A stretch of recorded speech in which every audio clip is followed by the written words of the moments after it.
Hi friends, my name is Kunal and I'm certified PMP professional.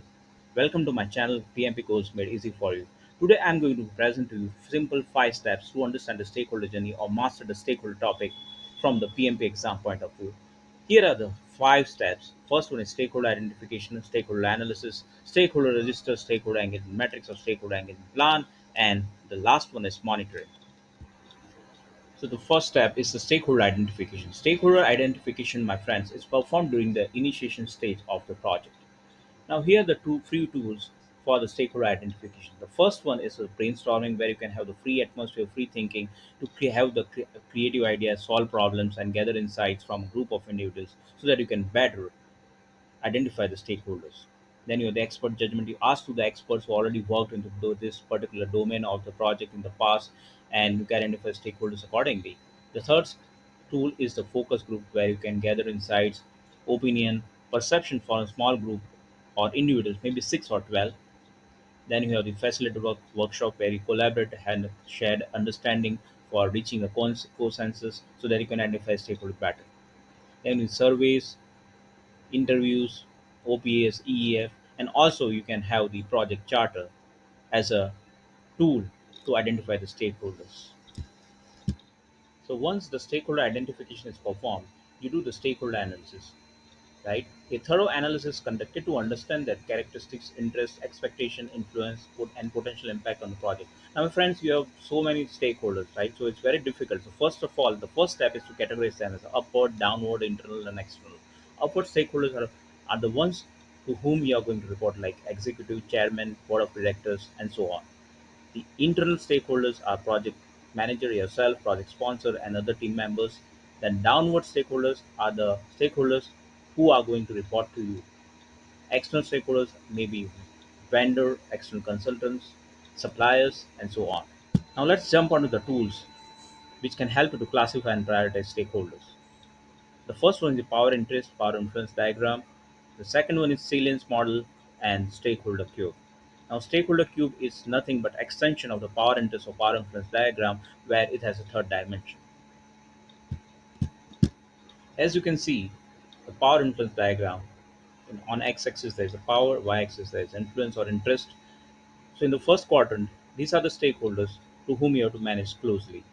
They are CEO, CIO, board of directors, managers, project sponsors, business unit manager. Why? Because they comes in the first quadrant, that is of high power and high influence, or high power or high interest.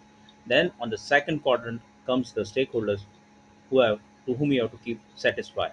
Right? They are CTO, external consultants, because they have high power and low interest. Right? Then comes the third quadrant, that is these are the stakeholders like security guards, janitorial staff, who have low power and low interest, but yes, you always have to monitor them closely. Why? Because the level of influence may change during the project life cycle. The fourth quadrant consists of IT support team, testing team, and you have to always keep them informed. Then we have the salience model. So salience model has 3 dimensions: power, legitimacy, and urgency. It guides the project manager in decision making regarding the stakeholder engagement management strategies and helps prioritize resources and fact towards the stakeholders. Right. Once you have identified, prioritized, and classified the stakeholders, you have the list of stakeholders, and you put all of these stakeholders into a stakeholder register. Stakeholder register is a living document that is updated throughout the project lifecycle. It has name, category, organization, role, job title, expectation, concerns, interests, and expectations. Now, this can be tailored according to your needs and the needs of the organization. It may vary from organization to organization. The structure may change, but this document you can use as a reference. Then comes the stakeholder engagement plan.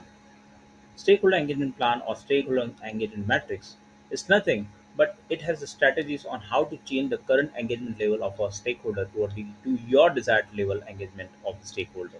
So, for example, right, if the stakeholder is resistive, then you as a product manager would always try to take this stage of the engagement level of the stakeholder to supportive or leading or neutral, depending upon the stage of the project. So stakeholder engagement nothing but it has strategies, right? Where you can with which you can effectively work on the expectation of the stakeholder, the interest, the needs, expectations. Apart from this, stakeholder engagement plan helps to resolve the conflicts and risks. Now let's have a quick recap. This is an important flow to remember and understand from the exam point of view. First one is identify, analyze, prioritize, list of stakeholders, stakeholder register, stakeholder engagement plan or stakeholder engagement metrics, and continuous monitoring.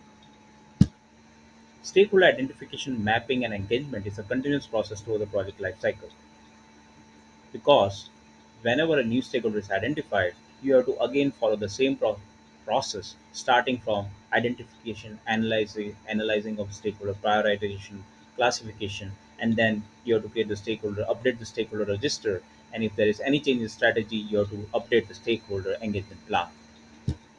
So conclusion is that by systematically identifying stakeholders, project managers and team can effectively engage with them, address their needs, manage their expectations, and mitigate any potential risk or conflicts.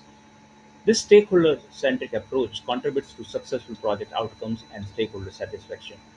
I hope that this video has clarified all the doubts that you had regarding the stakeholder. And my friends, please remember the flow is very important as far as the PMP exam is concerned. Try to understand the flow and then you remember the flow. Thank you very much.